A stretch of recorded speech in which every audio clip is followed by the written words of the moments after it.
Hey, Slop Dog! The Brainiacs are ready!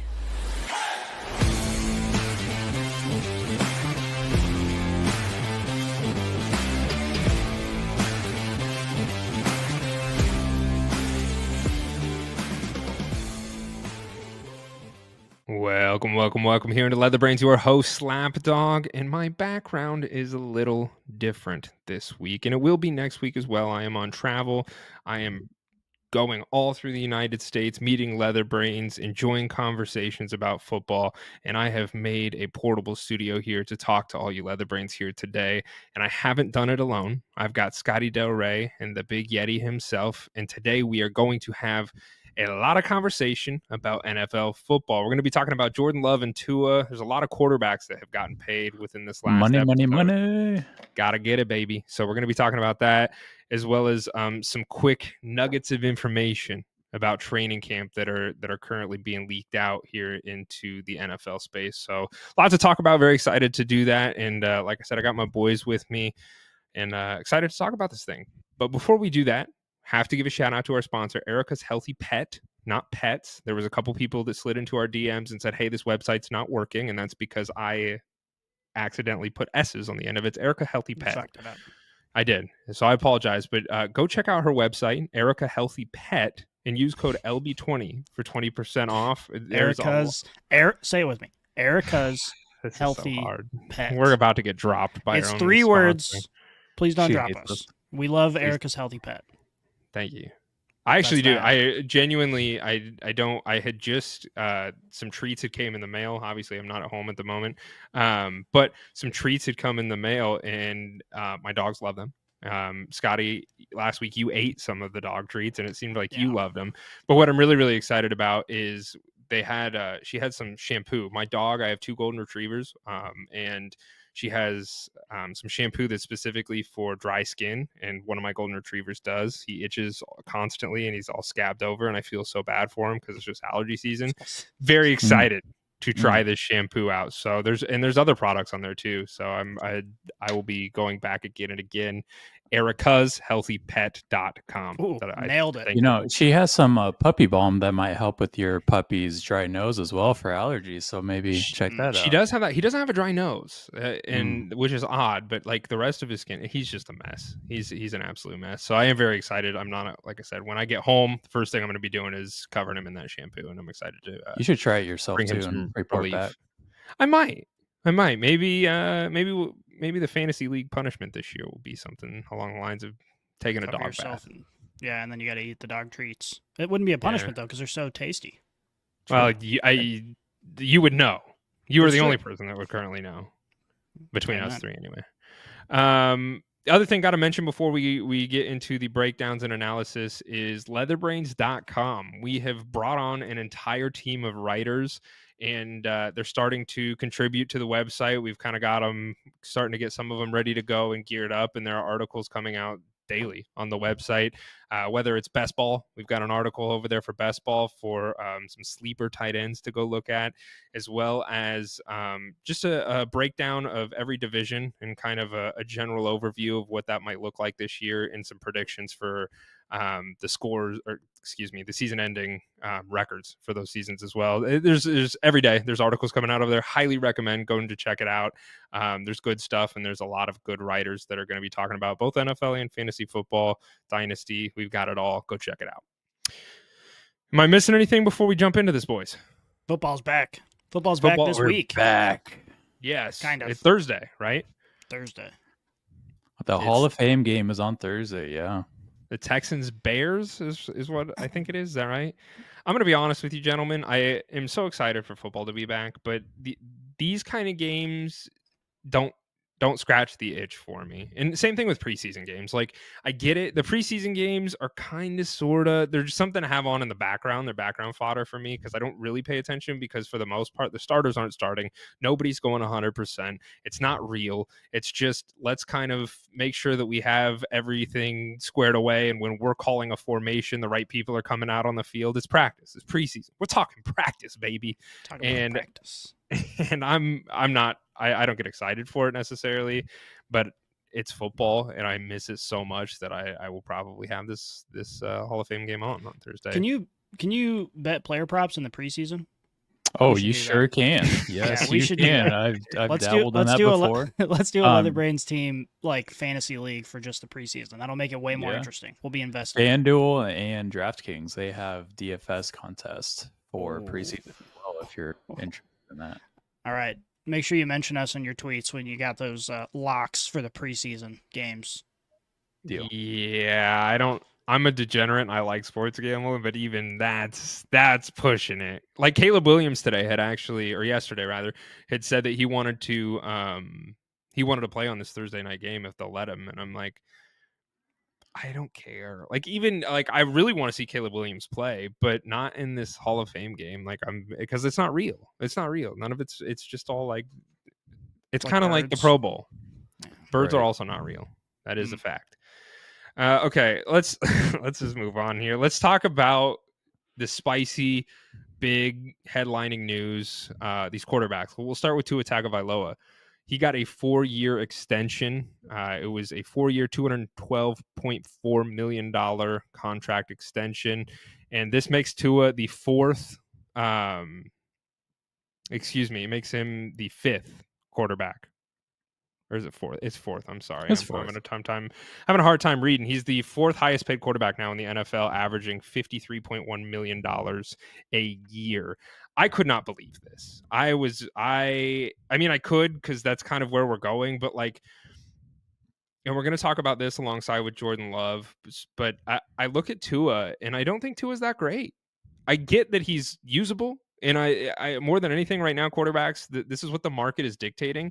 But at what point are we going to see teams say, hey, you know what? You're not worth it to continue to do that. Like Trevor Lawrence is in the same boat. Trevor Lawrence got paid a lot of money. And I do think that Trevor Lawrence is a better quarterback than Tua. But I think that's still marginally in my eyes for the amount of money that these quarterbacks are getting paid. So are we going to see or NFL teams just kind of put the brakes on paying these quarterbacks and say, you know what, you're not worth it.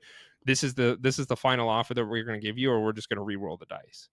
I don't think so. As long as the cap keeps going up, they're going to keep paying quarterbacks. It's the most important position. And think what you want about Tua, but that offense worked with Tua there. And you can say it's Tua, you can say it's all the other weapons around him, but if it works, you gotta do what you can to keep it around. And if you decide to reset on quarterback, there's a very good chance that you're resetting your entire franchise.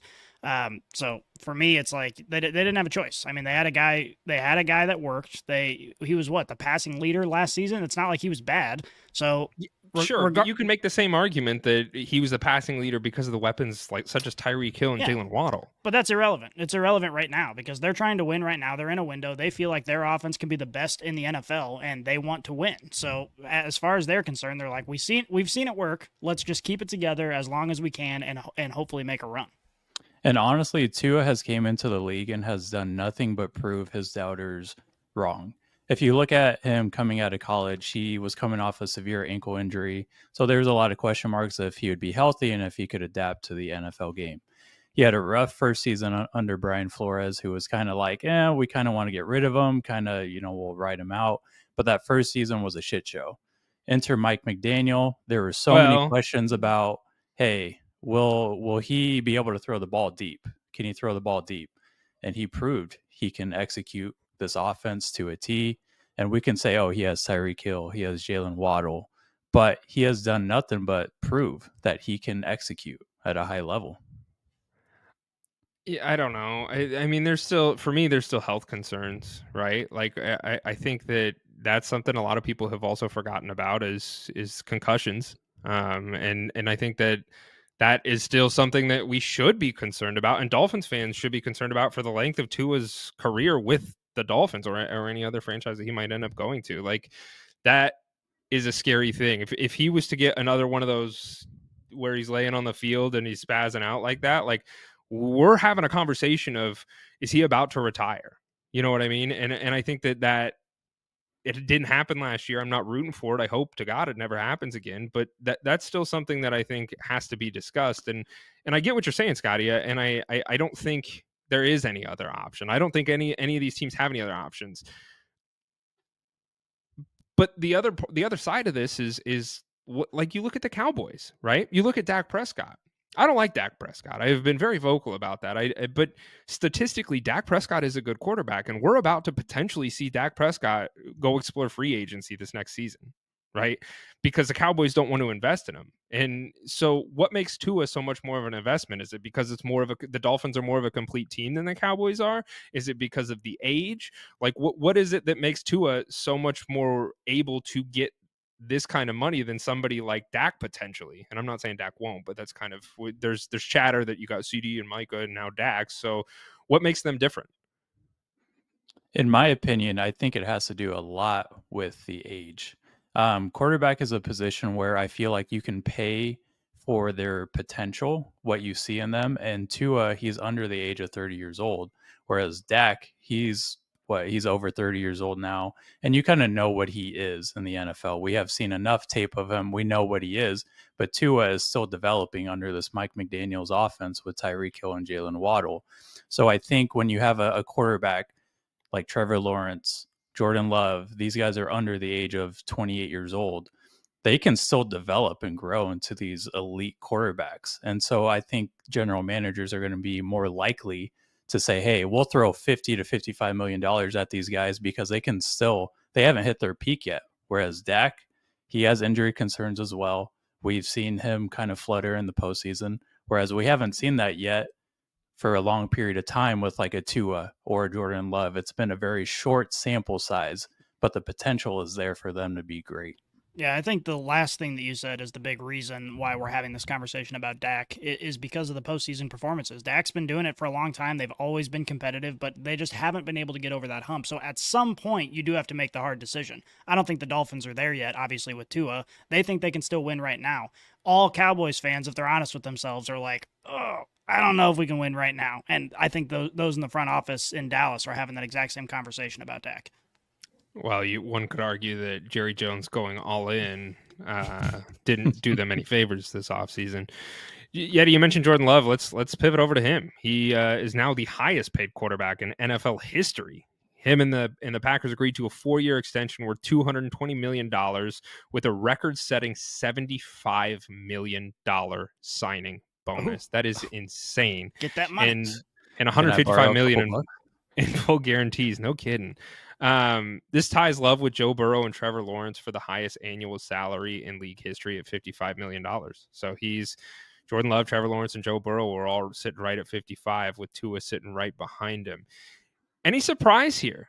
We were kind of chatting about this last week. We were talking about Jordan Love's really only played one full NFL season. He's kind of been sprinkled in here or there when Aaron Rodgers was injured, but this last year was his first time starting in the NFL. And to be honest, his first couple weeks were a little shaky. And then they kind of figured it out and got it together, and then it became electric. Were we surprised to see that Jordan Love is now the highest paid quarterback in history, given the fact that he only did play for 1 year? Or were we expecting that to be kind of maybe on par with a Tua-esque contract or maybe a Jared Goff where they're both sitting around 53? Or was this of no surprise to you two gentlemen? I think if Green Bay didn't do it, another team would have, because his potential is all in front of him. And the Packers are in a unique position where they have so many weapons, and we don't know the ceiling of any of them. They're like, this could be the greatest team in NFL history as far as anyone knows. So they're like, let's run this back. Let's do everything we can to get all these weapons back in the door and see what we can accomplish. So in my opinion, they had even less of a choice than the Dolphins did. I think they had to pay him, keep him around, because his potential through the second half of last season was sky high. And with all of these players on rookie contracts, they're like in the window of all windows right now. They have to capitalize. And like I said earlier, I'm of the belief that if you have a quarterback that is under the age of 26 years old, you're going to pay them for their absolute peak. And we kind of saw Jordan Love in the second half of the season and in the postseason prove that he can be this elite quarterback. And so the fact that we had that for a 9 to 10 week time frame, that shows me, hey, if we can get Jordan Love for 5 years at this $55 million a year, that might be a steal in 3 years when we're looking back and be like, we just got a Super Bowl ring. Jordan Love is now the 5th highest paid quarterback or the 6th highest paid quarterback. Like, we got an absolute steal. Mm-hmm. So I think could you make that argument for Daniel Jones? What has Daniel Jones been to a postseason? No. But he's my, never my had point weapons. being is, I'll defend Daniel Jones. I don't want to open the. It was somewhat of a joke, but my point being is everybody gawked at the fact that Daniel Jones got a bunch of money and now he's not even in the top 10 anymore for Josh payment. Allen light, baby. And He's gonna make a comeback. Scotty, you held up your sweatshirt and you're talking about Patrick Mahomes and how much of a deal that was. And I Amen. bring this up because Matthew Stafford, I don't know if you guys saw, but he had adjusted his contract this last week to give him more money. He'll receive a $5 million upfront bonus. And then next year, he was supposed to receive another $5 million, and that has been changed to $9 million. There was rumors that Matt Stafford was going to sit out to start this preseason, and they renegotiated on his contract. However, they only renegotiated the money. They did not renegotiate any of the terms. So he will be with the Rams through the 2026 season and then become a free agent. And I pose the question, Matt Stafford is 36 years old, gentlemen. So by 2026, he's looking at 38. Will we see another contract with Matt Stafford, or will that be the end of Matt Stafford and he'll walk into the sunset? What do you guys think?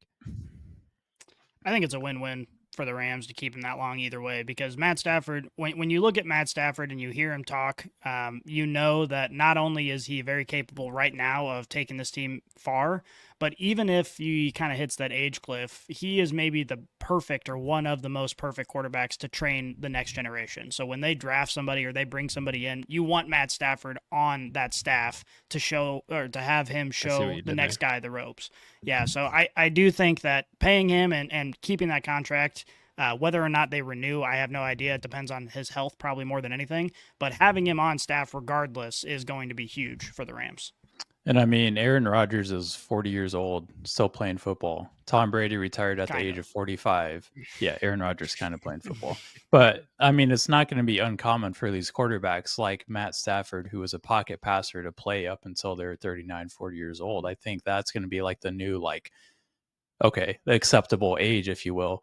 And I mean, if you look at Matt Stafford's situation, he has Cooper Kupp still, who's, you can say that he's not what he was, but he's still, I think when he's healthy, he's one of the best wide receivers in the NFL. But then you have Puka Nacua, who's 23 years old. So it's like, why would I want to retire in the next 3 years when I still have an elite system around me? Not to mention, I have Kyron Williams behind me, who I can give the ball 280 times a season, call it good. I think Matt Stafford's job is a lot easier today than it was 10 years ago when he was with Detroit. So, sure. And don't forget either, LeBron James at 40 years old is dominating the Olympics right now. So I think modern medicine's just doing wonders for these Man, athletes. We need those stem cells. That's what we need. For real. Jeez. Son of a bitch. Okay. The reason I brought Matt Stafford up is because I want to talk about these contracts. And like Scotty, a moment ago, you had held up your shirt, and Patrick Mahomes, right? He had actually come out yesterday, and a reporter had asked him, do you feel like you've kind of gotten ripped off as far as a contract is concerned? And he said no. But you look at the money, and Patrick Mahomes, who, in my opinion, is and will forever be the best quarterback in the NFL when all is said and done, he's not even in the top 10 for paid. And so that begs the question, is the cap space just going to continue to increase, and that's just going to allow quarterbacks to keep getting paid? Do we see things like what Matthew Stafford did? Do we see a lot of these renegotiated contracts or little sprinkles on the cherry on top to continue to incentivize these quarterbacks and make them get paid decent amount of money and get them back in like the top 10 bracket? You look at it, Jalen Hurts is number 10 right now at 51, Lamar at 52, Justin Herbert at 52.5, and then Jared Goff and Tua, who in my opinion are worse than those three quarterbacks that I just named. Yeah. You're going to start seeing, Mahomes has already done this. He's already restructured here and there little bits at a time to give him a little bit more money. But at the end of the day, I never understand this. When you're talking the difference between 50 million and 55 million, okay, you're talking like you're not a millionaire, Scotty. Well, that's true, but I'm thinking that that's probably plenty of money. So I don't understand why more of these quarterbacks aren't vocalizing the whole Tom Brady method, where they're like, I'm okay not being in the top 10 highest paid quarter. I'll be fine. I got $50 million a year. I'll be freaking fine. Let's get some weapons in here, because a few $1 million here, a few $1 million there doesn't go a long way when you're talking about quarterbacks, but it goes a long way when you're talking about other pieces. So I think as they get paid more and more ridiculous money, you should see more quarterbacks come out and say, hey, be in the top 5 paid quarterbacks, not a big deal to me. I want to win Super Bowls. I want to have a team. And I don't understand why that's not like a more common thing right now from these quarterbacks. And Slaps, I'm glad you brought up the salary cap, because over the past 5 years, the salary cap has went up $70 million. Well, the salary cap isn't real yet. I know it's not real, but that just goes to show you how much the game is growing on a constant basis, and they're only adding more support. They're talking about adding an 18th game. That's going to add a lot more money to the NFL. They're talking about adding more international games. That's another money, revenue. I that's don't coming like into the international games. I don't either. I hate it. Because then I got to wake up early, or I got to adjust my schedule to go watch people play in another country. This is the NFL in the United States, and I want to watch it in the United States on my own time because I'm selfish. I don't mind it. I think you're extending the amount of football. My wife hates it, but I love it. Where I can wake up, instead I don't have to wait until noon. Now I can wake up at 9 and start watching football in my pajamas, and then watch it all the way until, Monday Night Football. So people on the West Coast are like, hey, shut up, Scotty. Come move over they're here. like, it's 6 a.m. and I got to roll out of bed. And yeah, I don't care about the West TV Coast. on I care a volume. lot less about the West Coast than I do about international games. Oh, now that's a take. Yeah, it's a hot take. We got some writers from California who are not going to like that I just said. Yeah, shame on you. We were talking about all these quarterback contracts. Let's go over to some wide receiver contracts. Let's talk about CeeDee Lamb. We kind of talked about Dak just a moment ago, but CeeDee Lamb was sent a new offer last Friday, according to the Cowboys executive vice president, Stephen Jones. Lamb is actually currently sitting out of training camp, but his fines are waivable since he is on his rookie contract still. So he's not getting penalized for that, or it is a waivable fine. And I mean, you look statistically, Lamb led the NFL last season with 135 catches, 1,750 yards, 12 touchdowns, and has had 3 Pro Bowl appearances since entering the NFL. So in my mind, this is just a matter of time. And you look at the Cowboys historically, typically when people start holding out, Jerry opens a checkbook and brings the dump truck of money in and says, okay, we'll get you taken care of. And I think Zeke's a wonderful example of that. So do we see CeeDee Lamb get, I mean, that's just a matter of time, in my opinion. You guys agree with that? Well, you're forgetting about Zeke's negotiating power. I mean, he's not the running back he once was, but we all know he's got Jerry Jones's balls in his hand, and he could just go up there and say, you don't need You to think they're pay that CeeDee big, Lamb. so? No chance. I don't know. How about They're little shriveled grapes, yeah? like fine wine. Anyway, Zeke's gonna walk into Jerry Jones' office and say, "You don't need CeeDee Lamb. You've got Zeke. You got Zeke now." He talks in the third person to Jerry Jones. I guarantee it. And so I think Jerry Jones is gonna have a real hard time. He might pay Zeke, one of these quarterback accidentally contracts. pay him. No, he on might think he's an purpose. He offensive loves it. lineman. He might be confused and think he's one of the O linemen and be like, "What are you doing at my office?" And he's like shaking because he's old. He's like, "It's me, Jerry. It's Zeke." What are you doing about this? But yeah, he's going to pay CeeDee Lamb. Okay. Yeah. This offense is nothing without CeeDee Lamb. And I think if CeeDee Lamb gets a contract in the next week or two, Dak Prescott has to be right after him, because it would make no sense if you extended your wide receiver, but then you didn't extend your quarterback who's Did the throwing that wide Vikings receiver just enter the chat? Exactly. And now Justin Jefferson is going to be in a shitty situation where he might want out after 2 years if he doesn't have a solid quarterback, right? Yeah, but if It's the gonna cap be space fine. keeps going up, it doesn't matter. It'll be fine. You can just trade him and offload that cap onto someone else and get assets for it.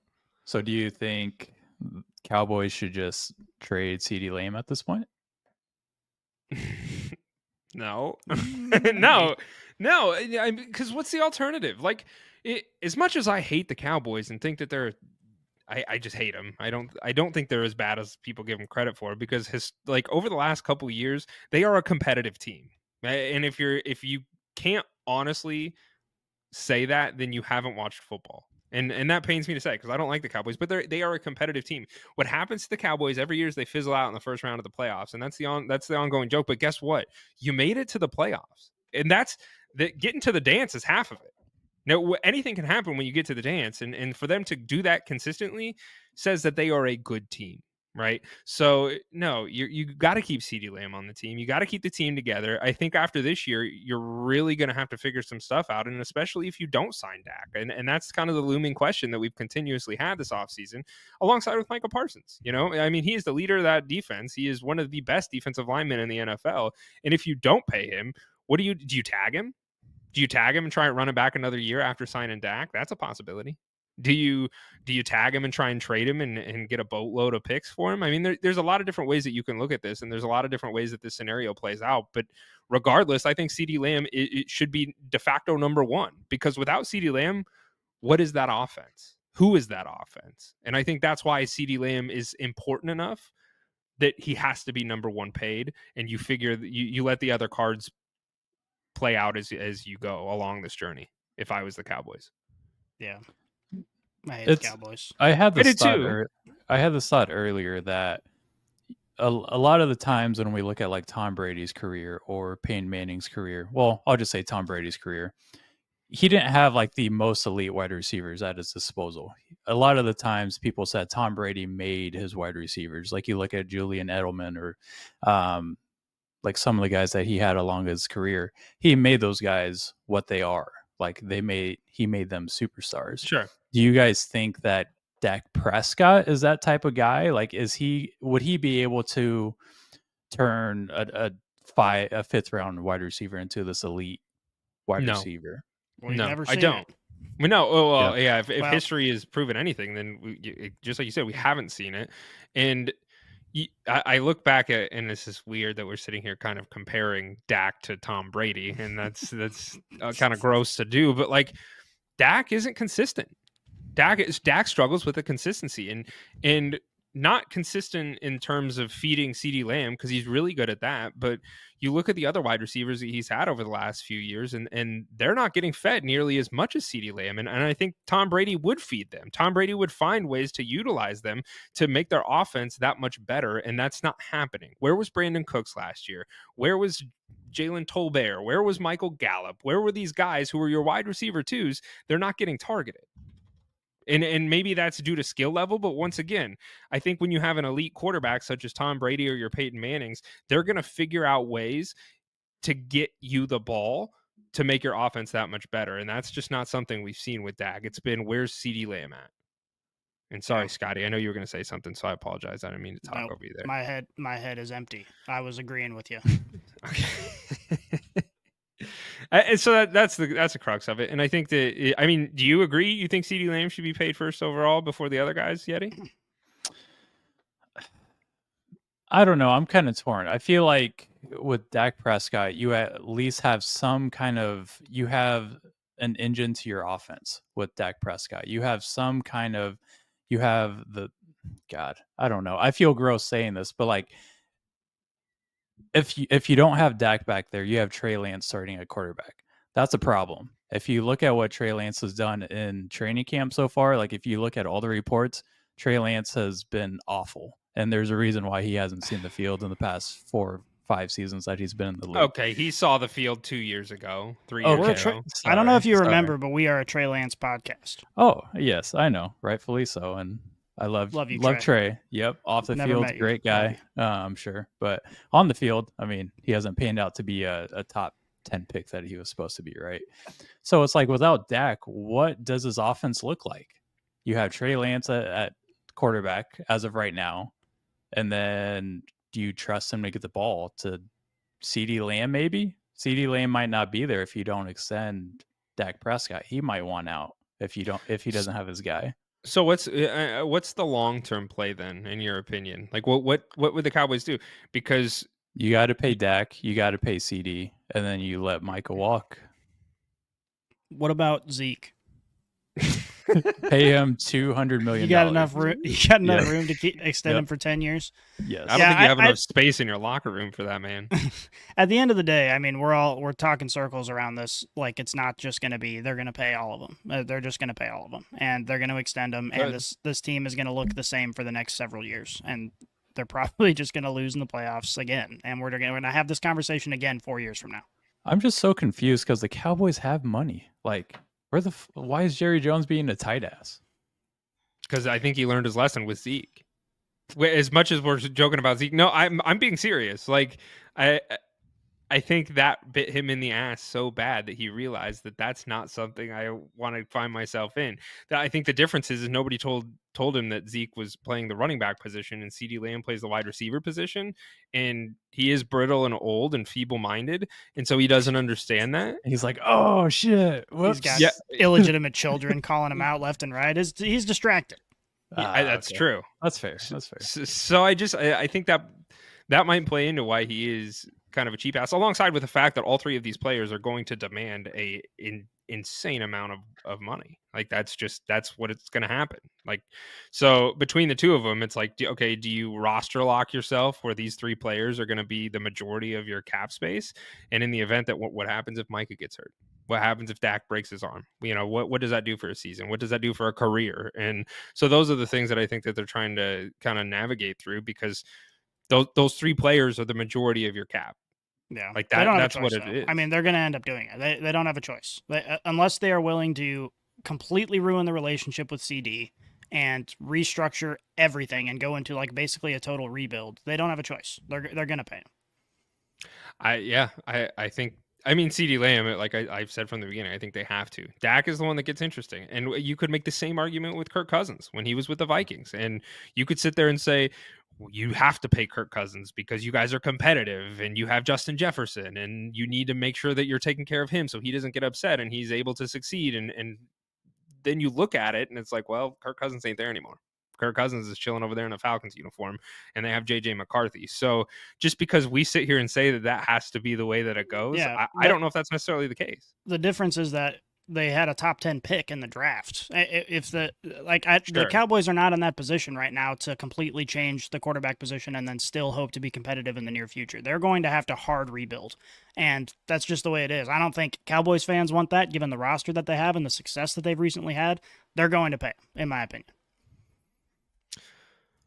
Okay, let's. There's one other wide receiver that has got a restructured contract, and his name is Courtland Sutton, Broncos wide receiver. I think he's really the only Broncos wide receiver other than the rookies and the second-year guys.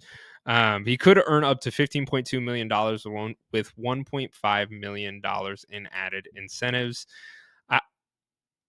It's the Broncos. Who cares? I mean, this is cool. You know what? I mean, congrats to Courtland Sutton on getting your bag. You are the de facto wide receiver one and really the only person in that offense that may do anything. So, I kind of wonder if he's like sad that he got this money, because he's probably like, I'm going to demand a new contract and see if they actually like pay me out or if they trade me.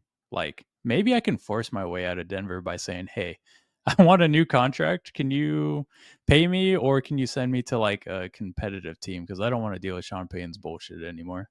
I hate Sean Payton. You're a scumbag POS. But there have been, I don't know if you guys have seen the reports. There are reports from multiple different beat reporters saying that Bo Nix actually looks pretty good.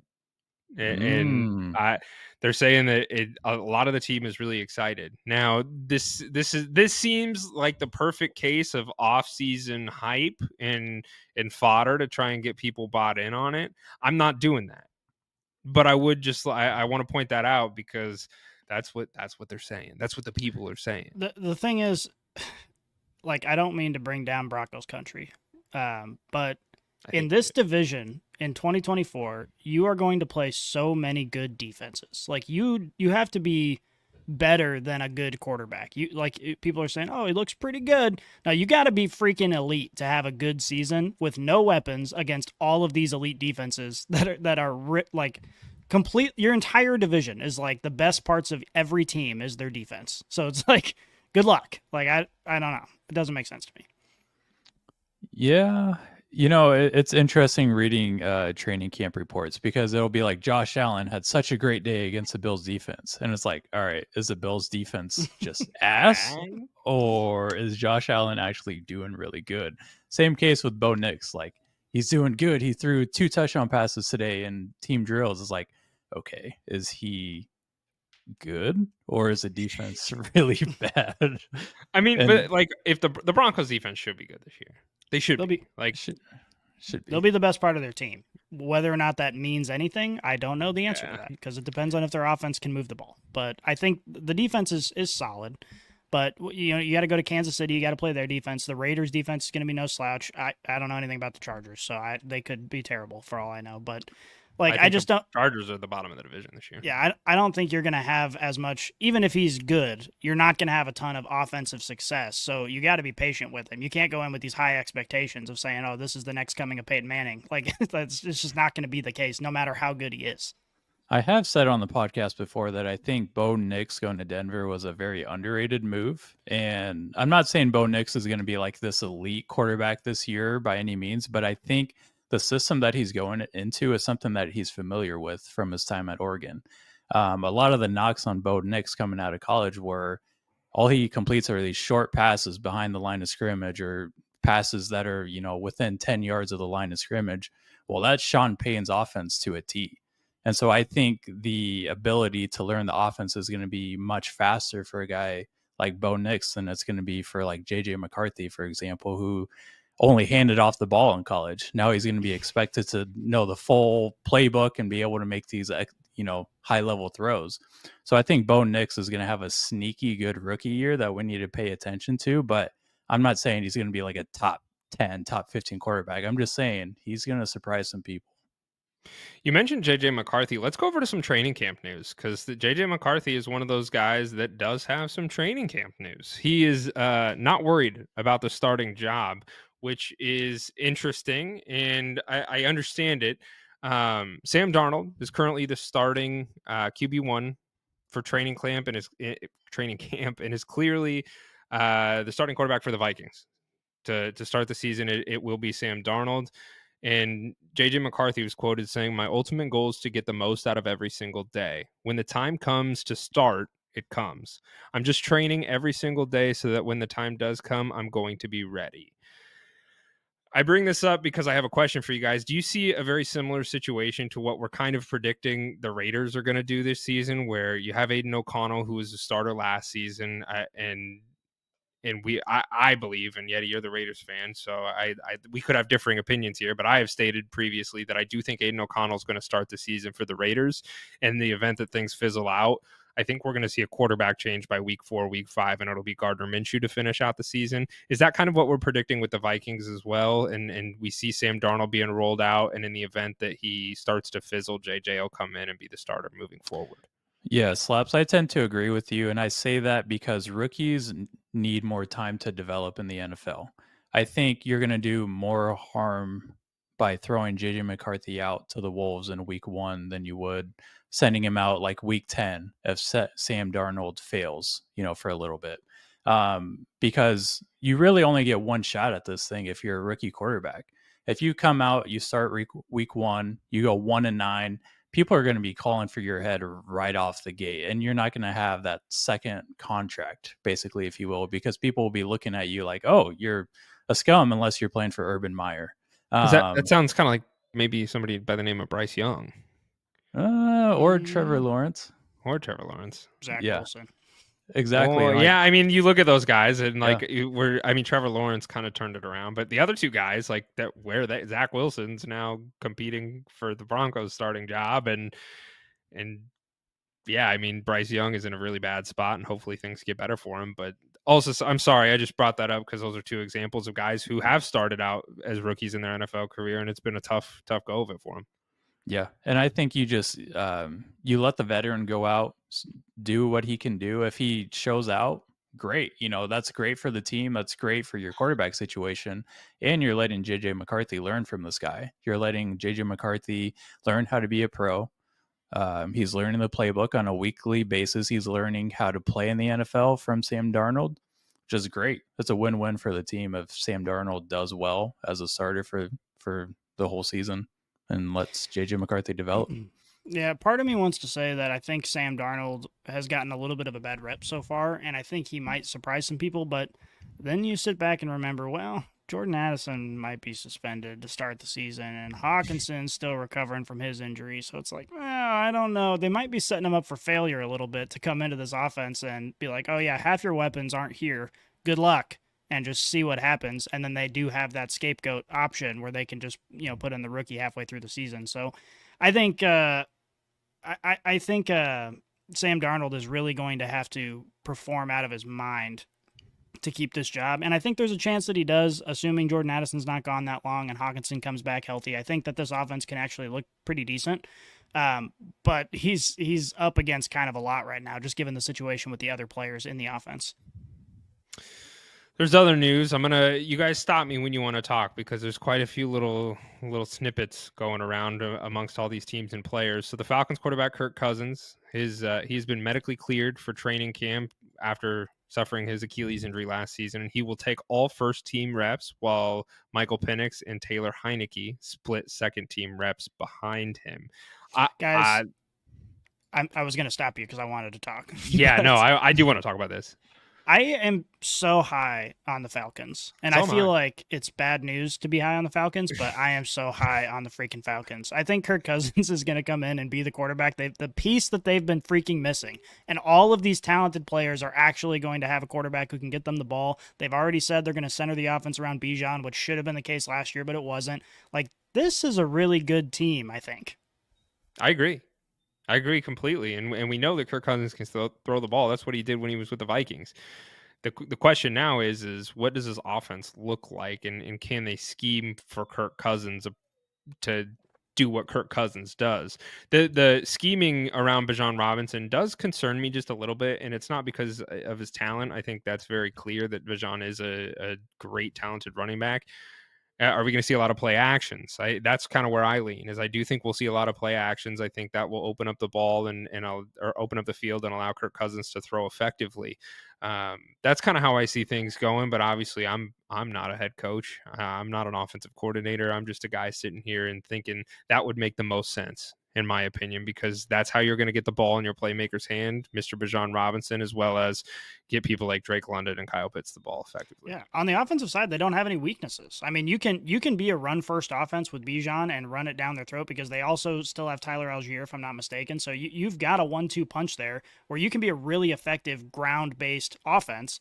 But then you also have Kyle Pitts, who I think is obviously underrated at this point. Drake London is pretty good enough to be successful, as we've seen, as long as he has a quarterback. So there's no, and they bolstered the offensive line. Like this offense doesn't have any weak spots, as far as I can tell. So I do think that they're going to be able to adjust to defenses. If you've got a star secondary that you're playing, hand the ball to Bijan Robinson 20 times. If you've got a solid front, then you can do play action passes, and you've got weapons to throw to. Like, just looking at it on paper, I'm like, especially in this division, like, I don't see many teams that are going to compete with the Falcons. I think they're going to run away with it. Yeah, and a lot of people will say Kirk Cousins is this gunslinger. He's only going to throw it 40 to 50 times a game or whatever. But I think a lot of that has to do with what Kevin O'Connell was trying to do there in Minnesota. Kevin O'Connell, he's of the mindset of, we're just going to throw the ball. And that's what they did. For the past 3 seasons, Kirk Cousins has thrown the ball 65 to 70% of the game. Whereas you have a guy in Zach Robinson who's coming over from the Rams. If you look at what the Rams have done over the past 3-4 seasons now with Matt Stafford, it's been a very balanced approach. Yeah. Where you're seeing the Rams, they throw the ball anywhere from 55 to 60 times 55 to 60% of the game. And that seems like a lot, but it's actually like middle of the pack, if you will, for NFL's game. Now. And they do it effectively, or the Rams anyway. They do it very exactly. effectively. Yep. And so I expect the Falcons offense to look a lot like the Rams, where they're going to pound the ball, 20 times a game to set up the pass action, or play action rather, to get Kirk Cousins comfortable in this offense again, especially coming off the Achilles injury, which if you're a Bijan Robinson owner in Dynasty, like, you are licking your lips, because Bijan last year, he already had the 4th most targets among running backs as a freaking rookie. and that number is probably going to stay around the same, if not higher, this year. So stocks up on Bijan, baby. Would we be disappointed if the Falcons didn't make the playoffs this year? Would that be a Yes. disappointment? Okay, I agree. I mean, they should run away with that division, in my opinion. So I think that for them to do anything less, unless there's injuries. Now, if we see an Aaron Rodgers situation happen again with Kirk Cousins, that would obviously change things. But in the event that people can stay healthy for the majority of the season, that should be de facto. You know, I'm excited to see Michael Penix in the preseason games, though. Yeah. They've already announced Penix is. I mean, you said it. Penix and Heineke are going to split the second team reps, so that means we're going to see a lot of those guys in the preseason. So I'm excited for Penix to go out there and show, like, hey, I should be the guy. Like, if something happens, I am the guy. I'm the future quarterback that you guys drafted. That might be the one thing that I will actually tune in for preseason is watching the Falcons with him, because he will be trying because he's got nothing else to lose. And he's going to should be. I think if he's not, it's going to be a very, very confusing thing for Falcons fans. He should be the quarterback of the future for them. So you kind of get to see a glimpse of that and see what he's capable of. And that's what I'm excited for. Yeah, I think. Sorry, go ahead. No, I was going to move on. Did you have something else you wanted to talk about? I was just gonna say, coming out of college, I thought Penix was one of the most polished quarterbacks in this draft class. The reason that he fell so far, I mean, he didn't end up falling all that far, really, but the reason we had him ranked below is just because the injury concerns and the age. But if he's able to overcome that, like, his play on the field was pretty damn good. I think he very well could be the quarterback of the future for the Falcons. I think that's why they drafted him. I think they decided, hey, this might look stupid to everyone out there, but we've got this quarterback with, in Kirk Cousins, who's older and he's got injury history. Let's go get a guy who we think could run our offense right now and allow him to learn from Kirk Cousins. And he could very well be the quarterback for the next 10 years. Like, I think Penix has the ability to do that. The only thing that has me scratching my head is, why do you sign Kirk Cousins on a 4-year deal then? Like, if you really wanted to do that, give Kirk Cousins a 2-year deal, and then you draft him, and then I'm okay. And then I'm like, okay, I get that. But for a 4-year deal, that still frustrates me. I'm not over it. I'm still a little salty at the Falcons for doing that, because I just think it was kind of a waste. Well, if the Falcons end up being a staple in the playoffs for the next 10 years over the course of 2 quarterbacks, it'll all make sense. Sure. Only time will tell. Texans running back Joe Mixon. He has been out of practice since early last week with a hamstring issue. Head coach D'Amico Ryans downplayed the injury when initially speaking about it, but Mixon has remained out when the team took the field Monday morning. So maybe Dameon Pierce might be starting the season. Hopefully Joe Mixon can get healthy, because I think that is what the Texans need for their offense. The next piece of news, this one I do want to stop at. I think this is really interesting. Is the Lions wide receiver Jameson Williams, JMO. I've been a supporter of JMO for a while now. He had a strong spring camp and has rolled that momentum into the start of training camp this year. And I say this is like just a small blurb, but I've seen a lot of different like beat reporters and insiders talking about Jameson Williams and how all reports from him are great. And it makes me really excited for the Lions offense, because historically over the last few years, it's been Amon-Ra St. Brown. They call him the slant king, because that's really where he thrives, on those short yardage and the yards after the catch. And Jameson Williams, he was drafted as a first-round draft pick 3 years ago now. 3, right? Am I doing my math right? This will be 3 years. Yeah, he missed a bunch of time. Correct. Injury and gambling. Yep. Yeah. And so this is like, he came in halfway through the season last year, and that was really his start, or his welcome to the NFL moment. And the reports are he's getting open consistently downfield, and that excites me. I think that is a piece of the Lions offense that we really haven't ever seen over these last few years. And now the question becomes, can Jared Goff get him the ball? But if Jameson Williams is getting open and showing that development, I think that's really, really great for the Lions. So I'm excited to hear that. I feel like Jameson Williams is following in the Rashad Bateman career path, where we have these guys that get hyped up tremendously in the offseason or the training camp because they're just getting open downfield. But then in the regular season, we never see them because A, they're either injured, or B, suspended in JMO's case. And their off the field work just doesn't translate to real time or real gameplay. So hopefully this is a year for JMO, but I'm just sitting here waiting. I'm waiting for something to happen.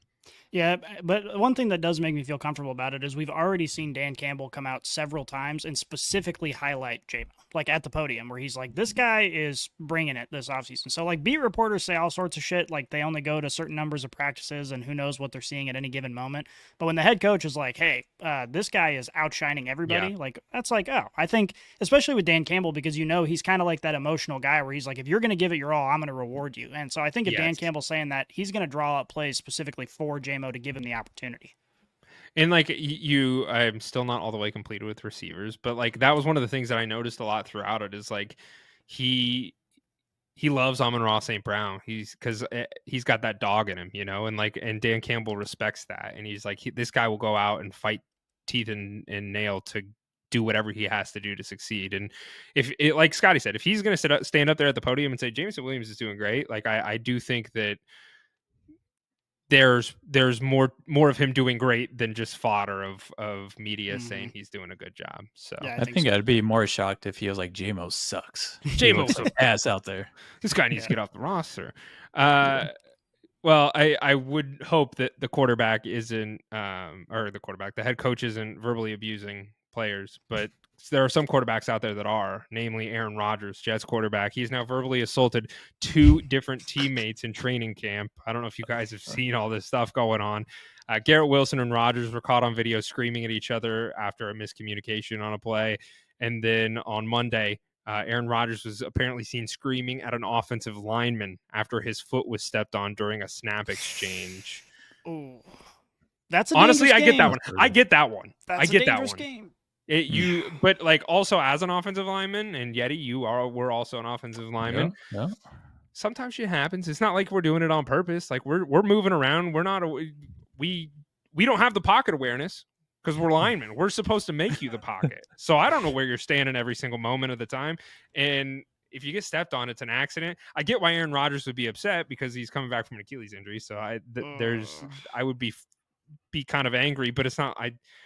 No offensive lineman's gonna be like, I'm gonna go step on Aaron Rodgers' foot because that'd be hella funny. Fuck your foot, man. Yeah. So Aaron Rodgers need to take a chill pill. You need to go on one more ayahuasca trip before the season starts. I will say that I saw the video of him and Garrett Wilson fighting, and they were screaming. It was like a 45-second long video where they were yelling at each other the entire time. So it was like they were in some sort of heated argument, but at the end, they dabbed each other up. I think they're fine. And honestly, I kind of like seeing that from Garrett Wilson because you see Aaron Rodgers come into this offense, and he's like basically the de facto head coach. Like everybody respects Aaron Rodgers, and they're going to do whatever he wants to do on offense. And Garrett Wilson's not afraid to say, hey, get me the fucking ball. Like I am your star receiver. I'm the reason you're going to have success if we have success. So I kind of like seeing that a little bit. And then at the end, just icing on the cake where they're like, all right, we're teammates. Let's get back to it. So I was happy with it. I think their offense is still looking great. Honestly, I think this is a sign of a healthy relationship. Yeah. Because Aaron Rodgers he's very comfortable being verbal with these guys now. And he's like, hey, fuck you. And they're like, hey, fuck you, man. And so I think everything's good. I don't think it's kind of like the Mr. President phase is over where it's like, oh, the stars here. We gotta straight backs. It's like I kind of agree with you, Yeti. I see what you're saying. And I think that holds some ground is like that is especially football. It's a very heavily inflated egos and everybody's a manly man and everybody's in charge. So to have pushback there, I think just shows that the team's not afraid to get, push back at Aaron Rodgers and say, hey, look, just because you're a good fucking quarterback doesn't mean that we're in the wrong. I do like that. Let's talk about Brian Thomas Jr., Jaguars rookie wide receiver. He's reportedly struggled a bit at the start of training camp. Maybe he's just on a rookie learning curve, but the Jaguars have the wide receiver Brian Thomas has yet to make an impact through 3 days of team drills.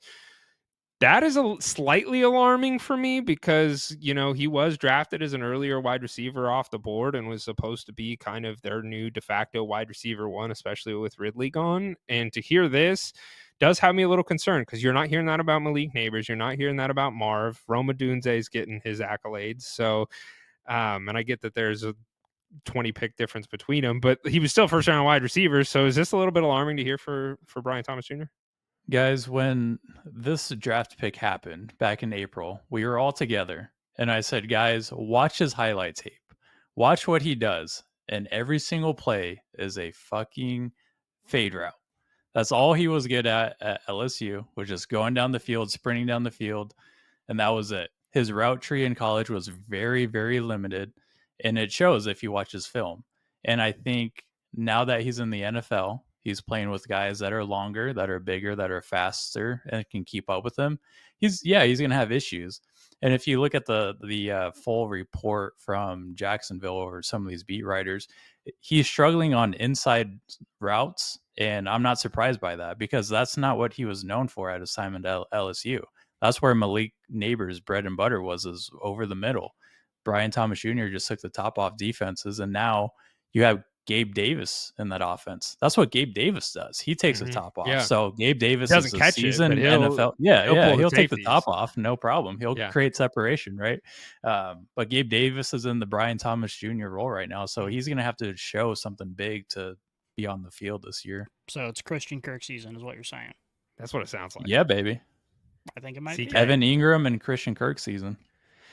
We'll see. I'm not a fan of the Jaguars. Last piece of news here. Bengals running back Chase Brown has been taking the majority of first-team snaps at the running back for the first few days of camp. Zach Moss owners, close your ears.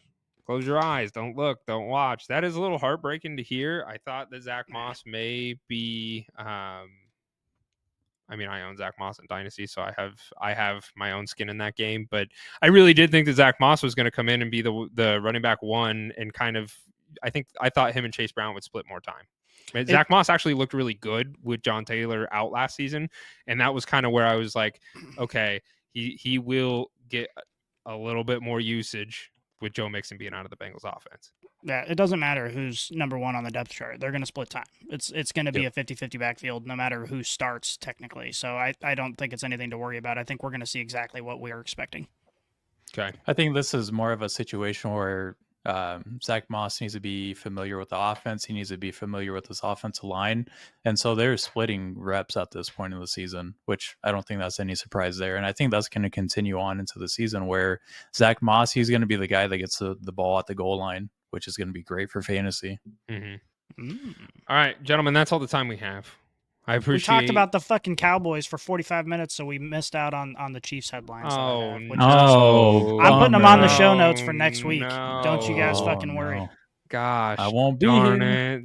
I'll also be busy that week. I'm so sorry to say. I'll do it. I'll do it myself. That's fine. We talk about the Chiefs every week. It's fine. Enough. That's it. That's all the time we got. All the Brainiacs that have tuned in for this episode, genuinely do appreciate it. If you could be so kind as to go over to our YouTube channel, hit the subscribe button, man. It really does make a huge difference. And or on whatever podcast platform you use, it is greatly appreciated. Check out Erica's healthypet.com. Use code LB20. Nailed it. Chef's Kiss. For 20% off anything on our website. So go check that out. If you want to support the show, that is a very easy way to do it, and it really does mean a lot. Last thing that I will request of all of you big old giant galaxy-brained fans of ours is go check out leatherbrains.com. We have some really talented writers over there, and more are going to start creating content here very quickly on a daily basis. There will be articles regarding NFL, fantasy, DFS, anything and everything football. Leatherbrains.com. Go check it out. There's some good stuff on there, and will be more good stuff coming. There's some sweet graphics on there too. There's some good graphics. Yeah. And everyone say goodbye to Yeti for a little bit because he's moving on temporarily to bigger and better things, bringing life into the world. So congratulations, Yeti, and we love you. And the Brainiacs love you too. You. Started my own NFL roster over here, guys. We're excited for you, brother. Congratulations, and best of luck is that new journey is about to unfold for you. So you're not gone forever, though. We're talking about you like you're going to be off the Leather Brains. Gone, but never You're taking a sabbatical. You're on an extended vacation. Paternity leave. The Leather Brains paternity leave is quite good. So join us. We take care of. Yeah. All right, let's get the heck out of here. We are out.